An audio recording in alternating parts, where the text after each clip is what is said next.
കോൺഗ്രസിൻ്റെ ഒരു ആഘോഷ ദൃശ്യം പുറത്തു വന്നിട്ടുണ്ട്. ജമാഅത്ത് ഇസ്ലാമിയായിട്ട് കൂട്ടുകച്ചവടം നടത്താൻ തീരുമാനമായതിന് പിന്നാലെ ആ തീരുമാനത്തെ കോൺഗ്രസിൻ്റെ പുതിയ നേതൃത്വം എങ്ങനെയാണ് സ്വീകരിച്ചതെന്ന് കാണണ്ടേ? ദേ അങ്ങോട്ട് നോക്കി, എന്തൊരാഘോഷം! ഈ നാട്ടിലെ ഒരു ഉപതെരഞ്ഞെടുപ്പ് വിജയിക്കാൻ വേണ്ടി മതേതരത്വത്തെ കൊണ്ടുവന്ന് വർഗീയതയ്ക്ക് വിൽപ്പന നടത്തിയതിൻ്റെ ആഘോഷമാണ് ഈ കാണുന്നത്.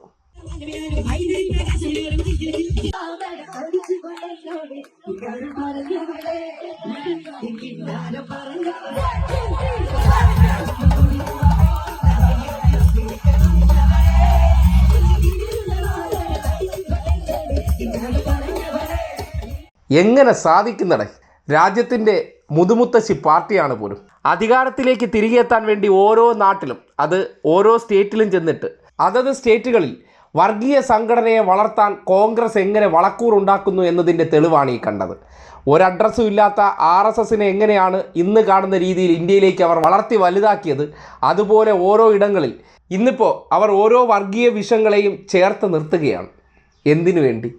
അവർക്ക് ജീവശ്വാസത്തിന് വേണ്ടി, അധികാരത്തിലേക്ക് മടങ്ങി വരാൻ. എന്നാൽ ഒപ്പം ചേരുന്ന വർഗീയ വിഷത്തിന് ഒറ്റ ലക്ഷ്യമേ ഉള്ളൂ: ഇതിനെ വിഴുങ്ങി ഒരു കാലത്ത് ഇതായി മാറുക, അതിൻ്റെ നേതാക്കന്മാരെയും അതിൻ്റെ ഭാഗമായിട്ടുള്ളവരെയെല്ലാം ഇവരിലേക്ക് എത്തിച്ചുകൊണ്ട് അതിനെ ഇല്ലായ്മ ചെയ്യുക. ഇങ്ങനെയല്ലേ ഈ നാട്ടിൽ RSS വളർന്നത്? RSSനെ വളർത്തി വിട്ടതിന് ശേഷം ബാക്കിയുള്ള ഇടങ്ങളിലെ മതേതര രാഷ്ട്രീയ പ്രസ്ഥാനങ്ങളെ ഇല്ലാതാക്കാൻ കോൺഗ്രസ്സുകാർ എങ്ങനെയാണ് വർഗീയ വിഷങ്ങളെ കൂട്ടുപിടിക്കുന്നു എന്നതിൻ്റെ ഏറ്റവും ഒടുവിലത്തെ ഉദാഹരണമാണ് ജമാഅത്ത് ഇസ്ലാമി കൂട്ടുകെട്ട്. ആ കൂട്ടുകെട്ട് ഉറപ്പായപ്പോൾ അതിനെ പരസ്യമായി ന്യായീകരിച്ചതിന് ശേഷമുള്ള ആഘോഷങ്ങൾ നിങ്ങൾ കണ്ടേ?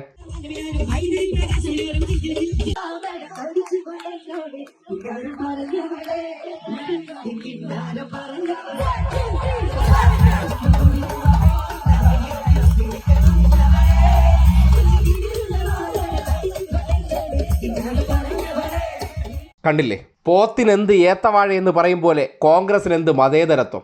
അവർക്ക് ഈ നാട്ടിൽ ആവശ്യം എങ്ങനെയും കുറച്ച് നേതാക്കന്മാരുടെ പോക്കറ്റ് വീർപ്പിക്കാൻ അധികാരത്തിൽ കയറണം. അതിന് ഏത് വിഷപ്പാമ്പുകളാണെങ്കിലും വേണ്ടില്ല, അവരെ ഇപ്പോൾ ഞങ്ങൾ ചേർത്ത് നിർത്തും. എന്നിട്ട് ഇന്നത്തെ വർഗീയ കാലഘട്ടത്തിൽ അതിനെ ന്യായീകരിക്കാൻ പഴയ കാലഘട്ടത്തിലെ ചെറിയ കുഞ്ഞു കുഞ്ഞു ഉദാഹരണങ്ങളിലൂടെ ജീവിക്കുകയാണ്. അതിനുവേണ്ടി പർച്ചേസ് ചെയ്ത കുറേ മാപ്രകളെ കൊണ്ട് ന്യായീകരണം കൂടി നിരത്തുകയാണ്.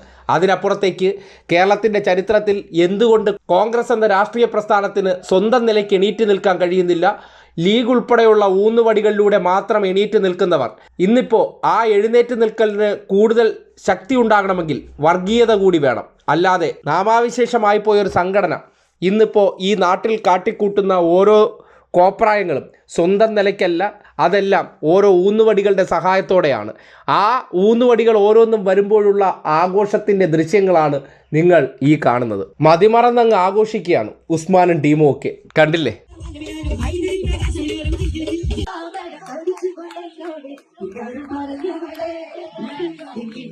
പറഞ്ഞ